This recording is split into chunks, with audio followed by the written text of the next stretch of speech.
hormat Bapak Kepala Sekolah SMP Negeri 1 Sengkang, yang saya hormati Bapak dan Ibu Guru. Pada kesempatan ini kami ingin mengucapkan banyak terima kasih atas kesempatan yang diberikan kepada kami untuk melakukan diseminasi atau pelaksanaan aksi nyata dari tugas kami sebagai CGP Angkatan ke-7. Baik Bapak dan Ibu yang saya hormati, jadi yang akan saya presentasikan pada kesempatan ini adalah tentang segitiga restitusi. Ya. Jadi setiap kita memulai pembelajaran, kita diwajibkan untuk menyebutkan tujuan ya. Tujuannya adalah semoga guru SMP 1 nanti dapat menerapkan segitiga restitusi dalam membimbing murid berdisiplin positif. Kemudian pertanyaan pemantiknya, apa yang akan Anda lakukan bila dalam sebuah acara pesta ulang tahun teman Anda memecahkan gelas? Apakah Anda akan membiarkan dia membayar harga gelas yang dipecahkannya? Ya. Jadi pertanyaan ini adalah pertanyaan pemantik. Bisa dijawab dalam hati. Tidak.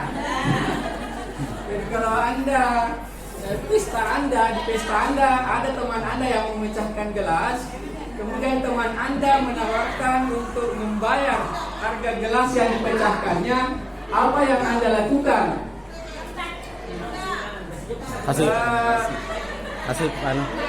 Saya tidak mendengar jawaban Bapak dan Ibu, tetapi saya bisa membaca muka Bapak dan Ibu bahwa jawabannya adalah mengatakan kepada teman Anda, jangan, tidak apa-apa. Ya. Atau mungkin ada yang mau kita ganti betulan? Luar biasa. Ya, inilah yang akan nanti saya jelaskan. Bagaimana kalau ada siswa yang bersalah dan menawarkan suatu tindakan, apakah kita memaafkannya atau bagaimana? Ya. Ya, pertanyaan pemantik berikutnya, Bapak dan Ibu bisa lihat ketika siswa Anda melakukan kesalahan, tindakan mana yang akan Anda lakukan? Ya, Bapak dan Ibu bisa lihat ada yang merah, ada yang kuning, ada yang hijau, ada yang putih, ada yang biru muda. Putih. Ketika siswa Anda melakukan kesalahan, tindakan mana yang akan Anda lakukan? Kesempatan. Ada yang mau menyebutkan satu pilihannya? Men, minta bisa yang mana biasa dilakukan, men? Warna putih. Putih. Ada yang merah. Ya, Anda menunjukkan kesalahan dan memintanya melihat kesalahannya baik-baik. Ya. Pantas merah. Kalau meminta, Anda akan bertanya padanya, kenapa kamu melakukan sesuatu yang seharusnya tidak kamu lakukan? Ya, kita wah. Iya. Idealis sero. Pak Haji, mungkin mau yang mana yang biasa dilakukan, Pak Haji? Ya. Baiklah Bapak dan Ibu. Oh ya, ada jawabannya? Yang terakhir. Oh ya, yang terakhir. Anda akan mengkritik dia dan mendiamkannya. Mendiamkannya ini maksudnya denewe ada. Mengekor selama beberapa waktu. Pembang merasa bersalah ya.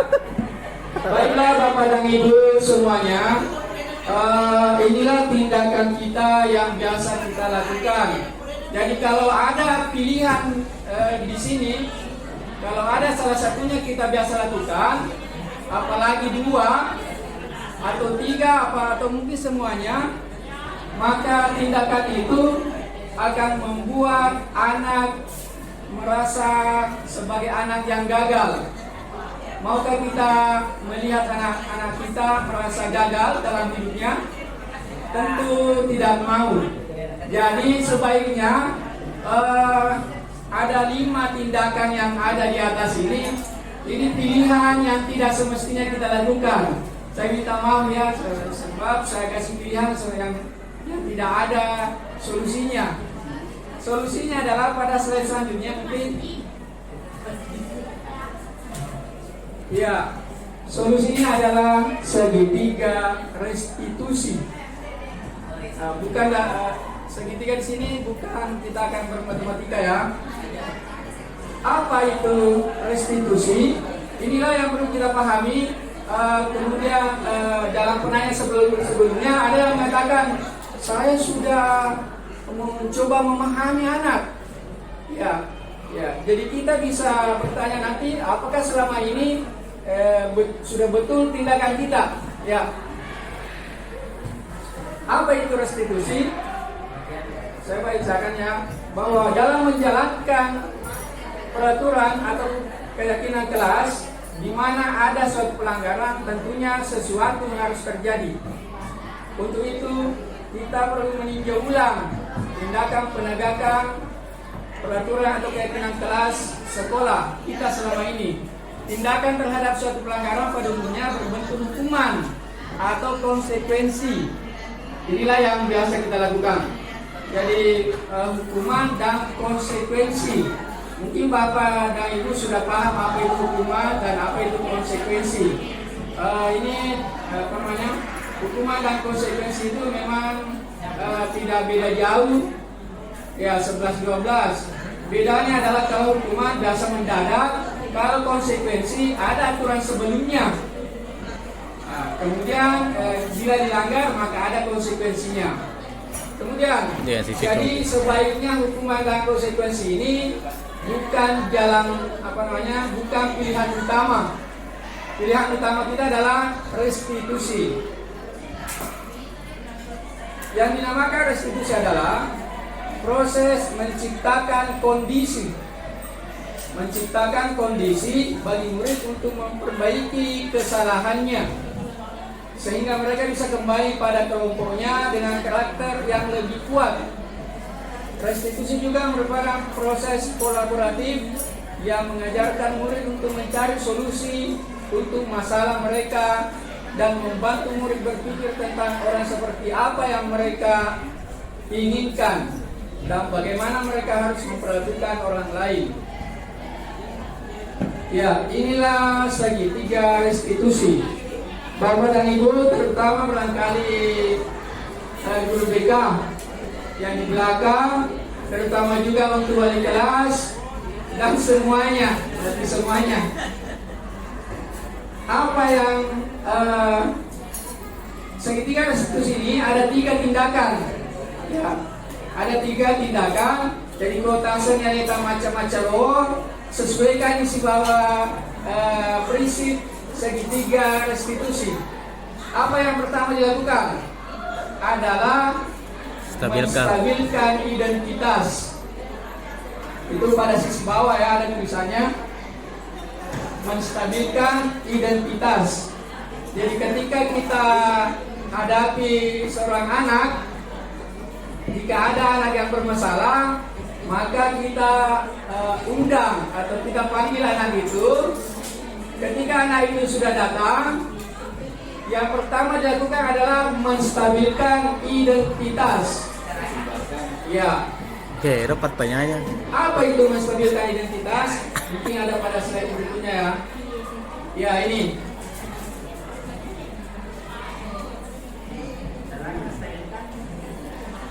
Bahasanya saja yang diubah. Menstabilkan identitas. Guru berkata, berbuat salah itu hal yang manusiawi. Jadi ketika anak itu sudah datang, apa yang kita sampaikan, berbuat salah itu hal yang manusiawi. Iya, Tidak iya. ada manusia yang sempurna. Bapak dan Ibu Macalon. juga buat salah. Macalo nih, Ro. Ya, kita pasti bisa menyelesaikan permasalahan ini. Bapak Ibu tidak tertarik untuk mencari tahu siapa yang benar, siapa yang salah. Bapak Ibu lebih tertarik untuk menyelesaikan masalah. Kalau kamu menyalahkan diri sendiri terus-menerus, apakah kamu bersikap baik pada diri sendiri? Ya. Jadi inilah yang disebut dengan menstabilkan identitas. Ketika seorang dalam kondisi emosional, maka otak itu tidak mampu berbuat rasional. Jadi apa yang kita lakukan? Kondisi ini sangat tepat kita gunakan untuk menstabilkan identitasnya. Ya, dimadangin anak maka dia biasa matona berbuat salah. Bahkan ceritanya maka dari guru saya Lebih kejak. salah perbuatan dibanding perbuatan salah nanti. Itulah yang disebut dengan menstabilkan identitas. Ivalesius makna kelebihan. Ya, supaya anu itu terbuka Ya, itu. baik. Jadi sudah langkah 1 menstabilkan identitas. Ya, atau Ivalesius makna. Batu saya dimasuki. Langsung nih paham.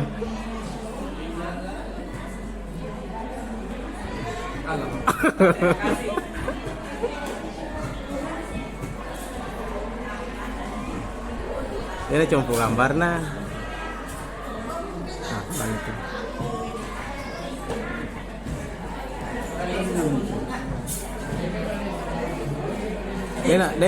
Dia online. Baiklah Bapak dan Ibu, poinnya Online. bermasalah. Dia mau disimpan, soalnya udah online. Langkah selanjutnya adalah memvalidasi kebutuhan. Ini online pun. Jadi setelah kita Terusnya ada stabilkan download, identitasnya, nah, langkah kedua adalah memvalidasi kebutuhan. Yang kita ini anak-anak maka ada magi terligaw nak. Nah, tentu jawabannya adalah pasti ada alasannya.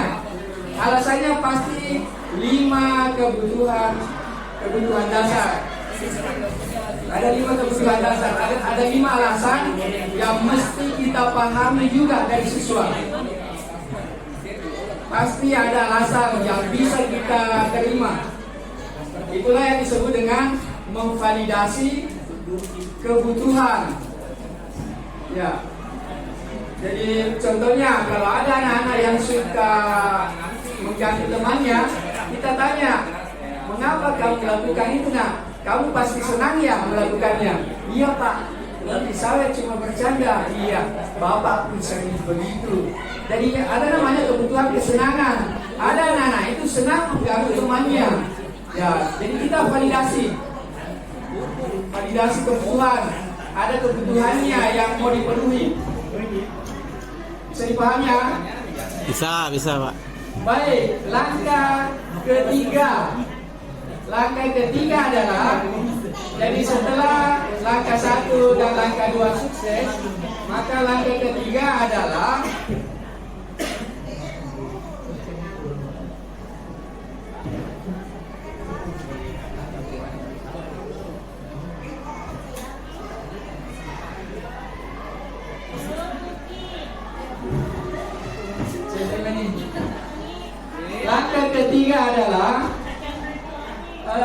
menanyakan keyakinan kelas. Kita ini makada putar begoni yang nange si ditindakan. Kalau anakku berbuat seperti itu, apakah ada keyakinan kelas kita yang akan melanggar? Kan ada keyakinan kelas sebelumnya atau keyakinan dulu kita sebut kesepakatan ya. Tapi sekarang lebih diarahkan lagi untuk kita membuat keyakinan. Jadi bisa nanti dimulai kita awali dengan adanya keyakinan kelas atau keyakinan sekolah. Jadi pada samanya maka ada apa keyakinan sekolah kita? Semua hal-hal baik itu seperti bertanggung jawab, menghormati teman, Gotong royong. itu adalah keyakinan yang sifatnya bersifat universal, bukan lagi sifatnya sebagai aturan. Jadi sifatnya universal. Jadi sebaiknya nanti kita membuat keyakinan sekolah bukan lagi aturan. Jadi keyakinan sekolah itu bedanya dengan aturan yang kita buat sebelumnya. Kita sebaiknya tidak menggunakan kata negatif. Karena kalau kita menggunakan kata negatif, otak manusia itu cenderung berbuat sebaliknya. Jadi kalau ada kata-kata dilarang, apa ya? Dilarang membawa HP, maka anak-anak akan bawa. Jadi buatlah keyakinan kelas yang positif. Misalnya, Ya. Jadi seorang saya lanjut ya. Jadi setelah langkah 1, langkah 2 sukses, kita menanyakan keyakinan kelas apa yang kamu langgar. Diharapkan anak-anak yang menjawab.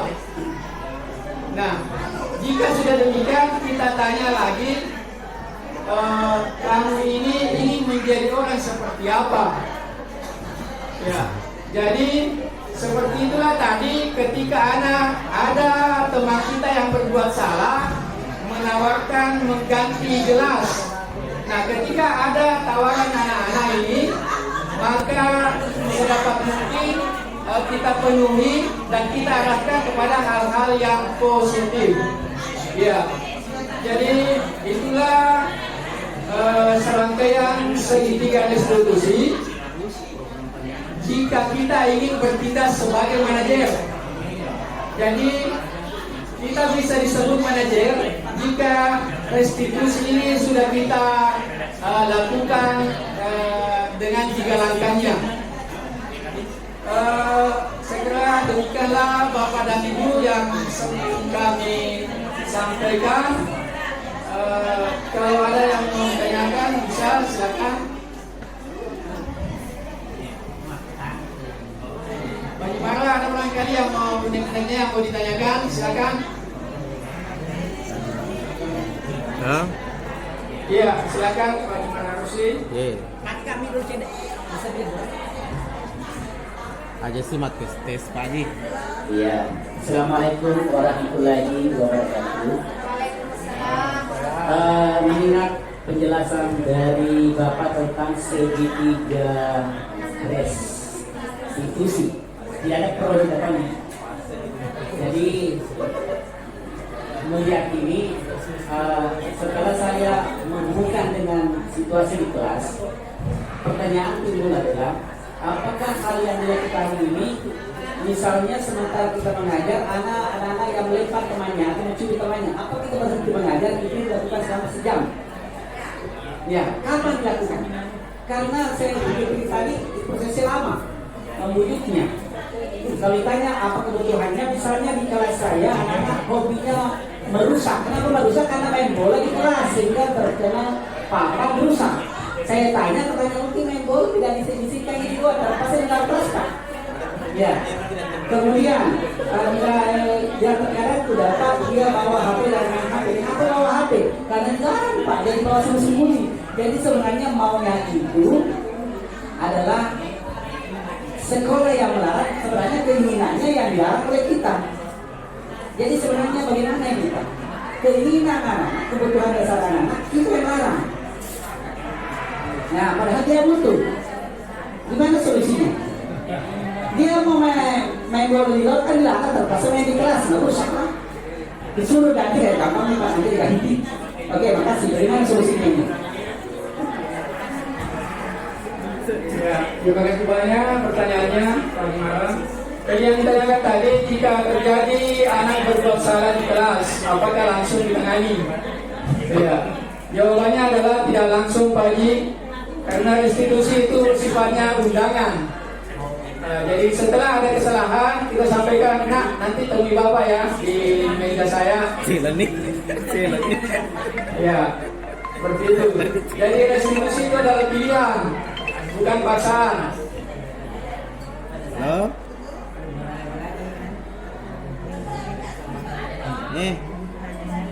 Iya. Ispa. Iya.